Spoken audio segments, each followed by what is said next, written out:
Con il presidente regionale della FIP Sardegna, Bruno Perra. Uno spettacolo questa finale per assegnare il titolo di campione regionale della Serie D. Serie D che ha giocato 16 squadre, cioè ogni campionato 16 squadre, è davvero una cosa impegnativa.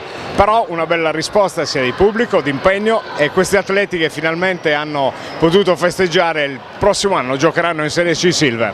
Sì, un campionato regionale vero, perché da Sant'Antioco a Porto Torres è un campionato che chiaramente ha toccato varie città della Sardegna, un campionato molto duro perché chiaramente sapete tutti che la Sardegna è molto grande, però tutte le squadre hanno risposto benissimo.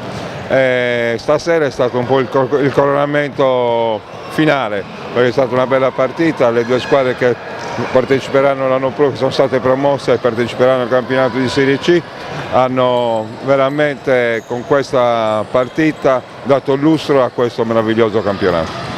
Il basket, questa malattia insana che ci accompagna, però dà queste soddisfazioni. Abbiamo visto anche per esempio un 2003 che ha esordito in questa categoria, la possibilità di poter giocare, di poterlo vivere a tutti i livelli, e la Sardegna risponde presente. Sì, tutto molto bello, perché anche oggi c'erano tanti bambini che hanno giocato prima della partita, hanno giocato durante l'intervallo, hanno partecipato. Vedere veramente tutta questa passione non può che gratificarmi come presidente regionale, però i complimenti sono sicuramente verso queste persone che fanno tanti sacrifici per diffondere sempre di più la pallacanestro.